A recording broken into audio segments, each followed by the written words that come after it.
नमस्कार, मैं हूं अंकुर और आप देख रहे हैं सत्य हिंदी का न्यूज बुलेटिन। एक नजर अब तक की सुर्खियों पर।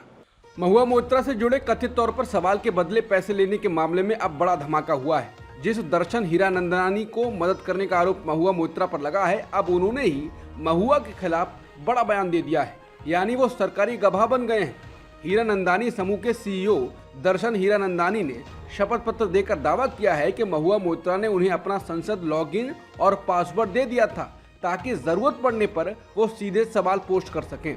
लोकसभा की आचार समिति को दिया गया हीरानंदानी का ये हलफनामा बीजेपी सांसद निशिकांत दुबे द्वारा लगाए गए आरोप के बाद आया है। दुबई में रहने वाले दर्शन हीरानंदानी ने कहा है कि मोइत्रा ने सोचा कि मोदी पर हमला करने का एकमात्र तरीका गौतम अडानी और उनके समूह पर हमला करना है, क्योंकि दोनों समकालीन हैं और वो एक ही राज्य गुजरात से हैं।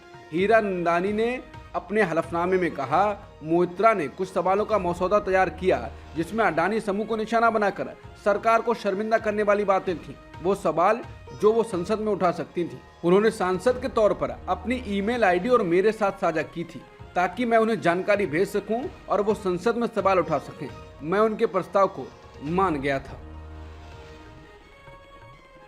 दर्शन हीरानंदानी ने हलफनामे में कहा है कि मोइत्रा को इस प्रयास में पत्रकारों, विपक्षी नेताओं और अडानी समूह के पूर्व कर्मचारियों सहित अन्य लोगों से समर्थन मिला जिन्होंने उन्हें असत्यापित जानकारी थी। इस संदर्भ में उन्होंने सुचेता दलाल का नाम भी लिया। पत्रकार और मनी लाइफ के प्रबंध संपादक सुचेता दलाल ने एक्स पर एक पोस्ट में आरोपों से इनकार किया है। उन्होंने एक्स पर कहा, मैं महुआ मोइत्रा को नहीं जानती और मुझे लगता है कि वो इसकी पुष्टि कर सकती हैं। उनकी मदद करने का तो सवाल ही नहीं उठता, ना ही उन्होंने कभी मुझसे संपर्क करने की कोशिश की।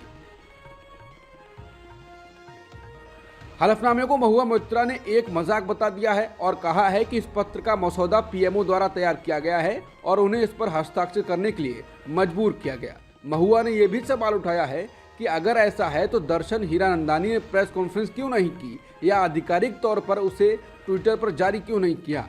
उन्होंने ये भी सवाल उठाया है कि हलफनामा हीरानंदानी समूह के लेटर हेड पर क्यों नहीं है और सादे कागज पर क्यों है। हीरानंदानी के हलफनामे के बाद देर रात को जारी एक प्रेस विज्ञप्ति में मोइत्रा ने दावा किया है कि उन्हें उनके सभी व्यवसायों को पूरी तरह से बंद करने की धमकी दी गई थी। उनसे कहा गया था कि वो तबाह हो जाएंगे, सीबीआई उन पर छापा मारेगी और सभी सरकारी व्यवसाय बंद हो जाएंगे और सभी पीएसयू बैंकों का वित्त पोषण तुरंत बंद कर दिया जाएगा। टीएमसी सांसद महुआ मोइत्रा पर उनके पूर्व मित्र और एक वकील ने गंभीर आरोप लगाए हैं। वकील जय अनंत देहाद्राई ने आरोप लगाया है कि महुआ ने जबरन उनका पालतू कुत्ता रख लिया था। इस मामले में दिल्ली पुलिस से शिकायत दर्ज कराई गई है। सोशल मीडिया पर वकील द्वारा की गई शिकायत की फोटो और कुत्ते के साथ खेलती हुई महुआ मोइत्रा का वीडियो वायरल है। वकील जय अनंत देहाद्राई ने गुरुवार को दिल्ली पुलिस कमिश्नर संजय अरोड़ा को एक पत्र लिखा है जिसमें आरोप लगाया गया है कि टीएमसी सांसद महुआ मोइत्रा ने उनके पालतू कुत्ते हेनरी को न सिर्फ चुरा लिया बल्कि उसे अवैध तरीके से अपने पास भी रखी हुई हैं। जय ने दावा किया है कि उनका कुत्ता 3 साल का है और उसे उन्होंने 75,000 रुपए में जनकपुरी से खरीदा था। उन्होंने बताया है कि हेनरी के साथ हमारा संबंध एक पिता और बच्चे जैसा है। वकील जयानंद देहाद्राई ने दावा किया है कि महुआ मोइत्रा ने ऐसा इसलिए किया है क्योंकि मैंने उनके खिलाफ 14 अक्टूबर को सीबीआई में मामला दर्ज करवाया था। मुझे मेरे कुत्ते को जल्द से जल्द वापस दिलाया जाए। कनाडा ने कहा है कि उसने भारत से अपने 41 राजनयिकों को वापस बुला लिया है। बता दें, कनाडा में एक खालिस्तानी आतंकवादी की हत्या पर विवाद के बाद दोनों देशों के राजनयिक संबंध बिगड़ गए हैं। इसके बाद से दोनों देशों की ओर से तनातनी रही है। इसी बीच अब कनाडा के विदेश मंत्री मेलानी जोली ने कहा है कि भारत ने शुक्रवार तक कनाडा के 21 राजनयिकों और उनके परिवारों को छोड़कर बाकी सभी के राजनयिक छूट को अनैतिक रूप से रद्द करने की योजना बनाई है। उन्होंने आगे कहा है, इसी वजह से ओटावा को अन्य को बाहर निकालने के लिए मजबूर होना पड़ा। जोली ने कहा, हमने भारत से उनके सुरक्षित निकलने की सुविधा दी है। इसका मतलब है कि हमारे राजनयिक और उनके परिवार अब चले गए हैं। प्रधानमंत्री मोदी ने शुक्रवार को दिल्ली गाजियाबाद मेरठ आरआरटीएस कॉरिडोर का उद्घाटन किया।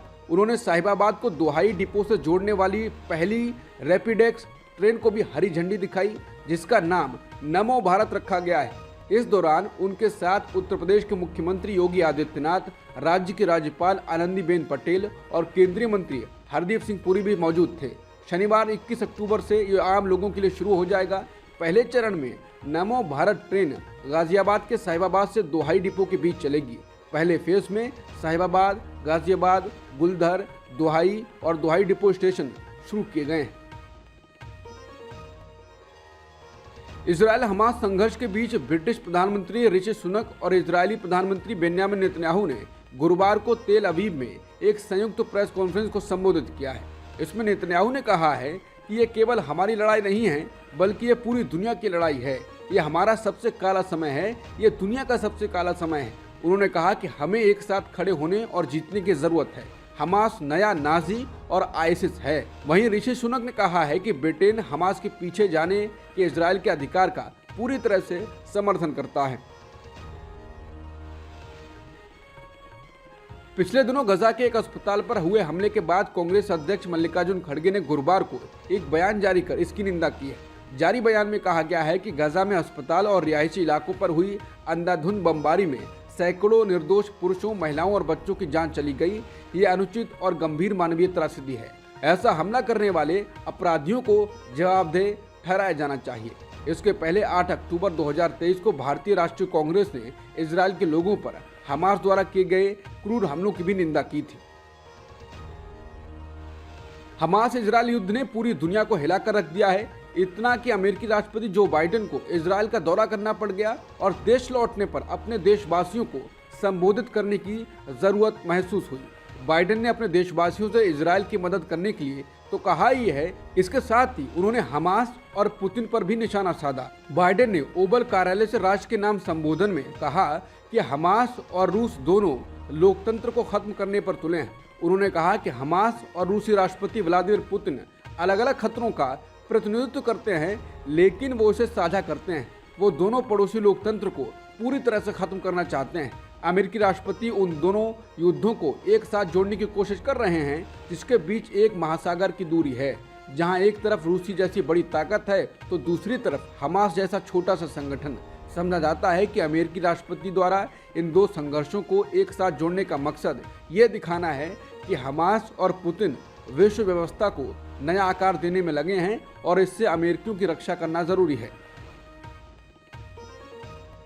बीबीसी की रिपोर्ट के अनुसार अमेरिका के रक्षा मंत्री लॉयड ऑस्टिन ने इजरायल हमास संघर्ष के बीच संयुक्त अरब अमीरात, कतर, सऊदी अरब और इजरायल के आला अधिकारियों से बात की है।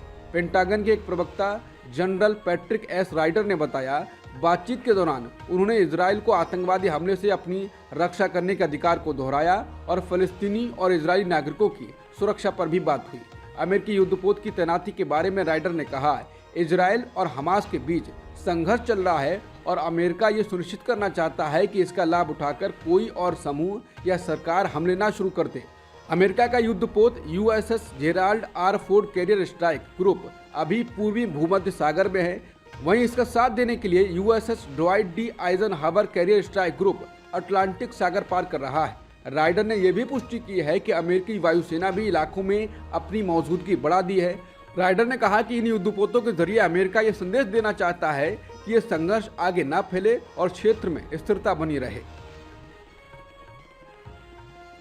बीबीसी की रिपोर्ट के अनुसार सऊदी अरब के क्राउन प्रिंस मोहम्मद बिन सलमान और संयुक्त राष्ट्र महासचिव एंटोनियो गुटेरेस ने गुरुवार को फोन पर बातचीत की है। दोनों के बीच इजरायल, हमास और गजा में लगातार बिगड़ते हालात पर चर्चा हुई। बातचीत के दौरान क्राउन प्रिंस सलमान ने इस बात पर जोर दिया कि संघर्ष का असर क्षेत्रीय और अंतर्राष्ट्रीय स्तर पर बढ़ सकता है, इसलिए इसे रोकने की अंतर्राष्ट्रीय कोशिशों में तेजी लाई जानी चाहिए।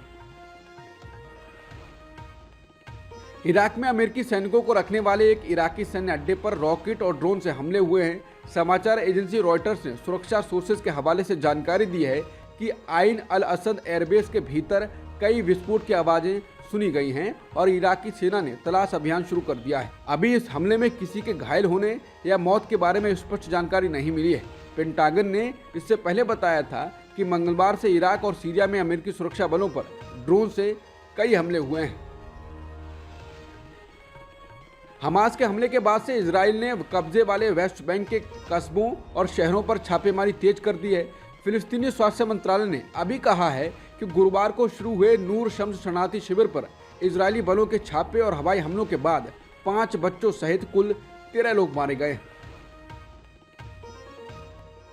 इजरायली दैनिक मारीफ के एक नए सर्वे में पाया गया है कि 65% इजरायली गजा पट्टी में जमीनी हमले का समर्थन करते हैं, जबकि 21% इसका विरोध करते हैं। सर्वेक्षण में यह भी सुझाव दिया गया है कि 80% इजरायलियों का मानना है कि प्रधानमंत्री बेन्यामिन नेतन्याहू को देश की विफलताओं की जिम्मेदारी लेनी चाहिए, जिसके कारण 7 अक्टूबर को हमास के हमले हुए, जिनमें 69% लोग शामिल थे जिन्होंने पिछले साल के चुनाव में प्रधानमंत्री की लिक्विड पार्टी को वोट दिया था।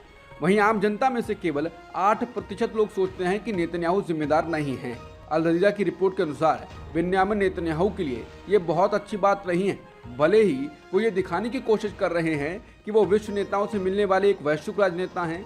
यहाँ इजराइल में जनता सोचती है कि नेतन्याहू के जाने का समय आ गया है। सर्वेक्षण के अनुसार इसके अलावा 51% इजरायली भी लेबनान के साथ इजराइल की सीमा पर उत्तरी मोर्चे पर बड़े पैमाने पर सैन्य अभियान का समर्थन करते हैं। अब तक की सुर्खियों में इतना ही। बाकी खबरों के लिए बने रहिए सत्यहिंदी.com के साथ।